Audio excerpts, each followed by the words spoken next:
kanang mga estudyante para makapasar sa eskwelahan o makredit ang ilahang grado 75, makapasar ka pa na 75 balag atsa, pero naanay credit, naanay grado, mabutang na siya sa card. Pero walang man siguro nagtinguha ang mga estudyante ni Ana, no? Nga, o eskwela kay aron lang nga makakuha 75. Maningkamot man yun na sila, nga kung mahimo sa kakayahan nila, nga mataas-taas sila ang grado. Kung mahimo, 90 kung kaya, o kung makaya pa, 95. Kaya kung kaya pa yun, up to nga mahimong 100%. Ma-perfect nimo ang mga exams o quizzes. Mo man ato ang mga pagpaningkamot. Ako ning isulti tungod kay diri sa ebanghelyo, daning tao batan-on miduol kang Hesus ug miingon, Ginoo, unsa may akong buhaton aron ko maluwas? Unsay gitubag sa tuang Ginoo? Ang napuno ka sugo. Tumana ang napuno ka sugo o igo na kana nga makapaluwas nimo. Pero nakuwangan pa siya. Mayon siya nga kanang napuno ka sugo ba ako nang isunod. Sukat pa sa akong pagkabatan-on. So, wala siya nakapanapaw, wala siya nakapatay, wala siya nakapangawat, iyang itawod ang iyang mga ginikanan, nasunod niya ang napulo kasuko. Pero naapay kulang niya, unsa pa may kulang. Amaw to magidala siya sa ato ang Ginoo ngadto sa kahingpitan. Kato yung makakuha 100, dili lang kay 75. Kung bingon siya uli sa inyo ha, ibaligya ang imong mga katigayunan, ang halin ihatag sa mga kabos, ug dayon sunod nako. Ang gipropose sa Ginoo sa iyaha is dili lang way of salvation, but way of perfection.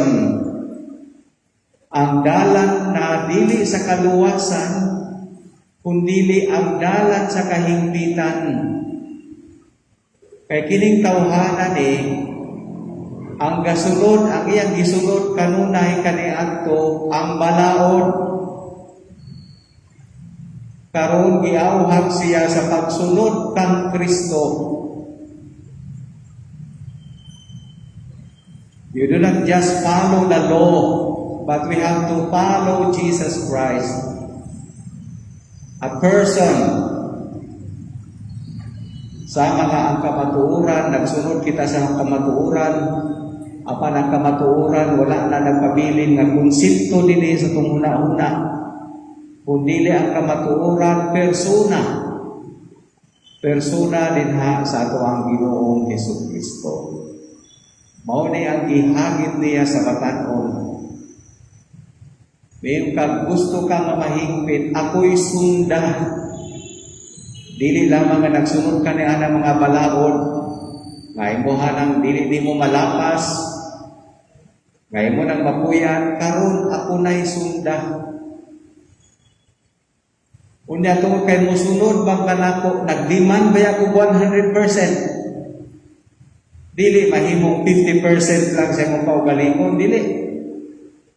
Ang akong i-demand sa imuha 100%. Dili tungod kay aron makapusta, dili man ay katuyuan sa Ginoo.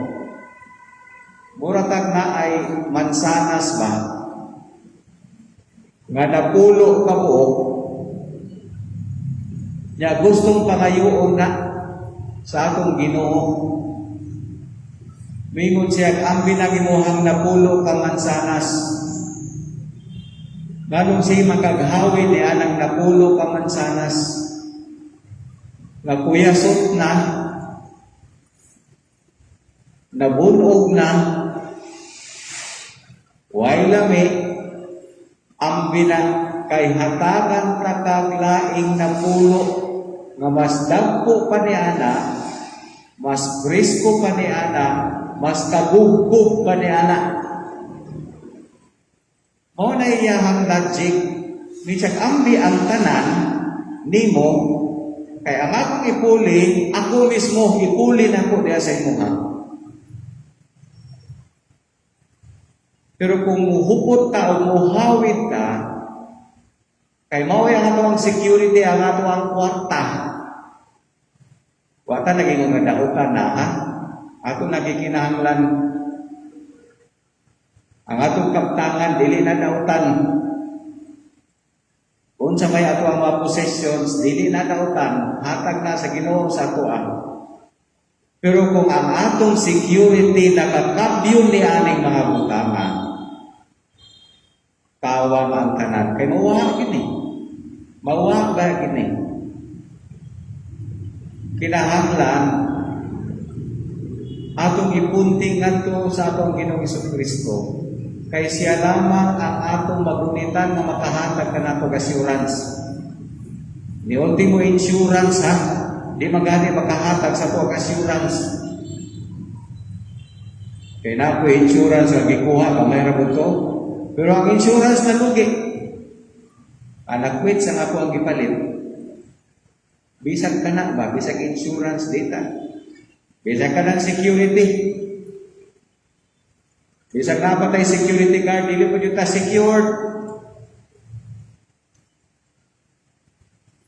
Unya ko na akong Ginoong Jesucristo, maunay naa sa to ang kinabuhi, maanaan nato ang tanan.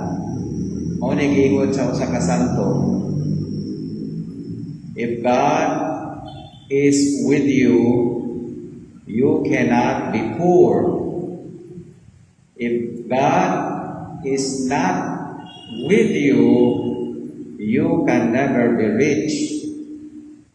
In fact, kung naa nato ang Dios, naa nato ang tanan. Kung naa ang Dios ato ang kinabuhi, naa na nato ang kasiguruhan.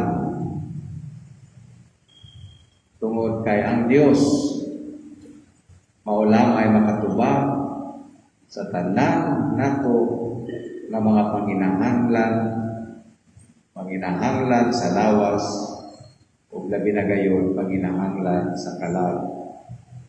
Pangayoon nato kini sa Dios, labi na karong mga panahon sa pandemya, nga wa tay laing gunitan ug kakuptan, gawas lamang ang Dios.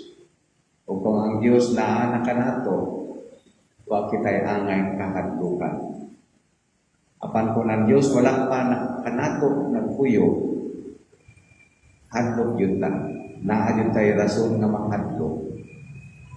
Wala pangayoon ta nga siya mo puyo o maguban kanunay sa ato ang kinabuhi o muhatag sa ato ang mga inadlaw-adlaw na mga Panginoon.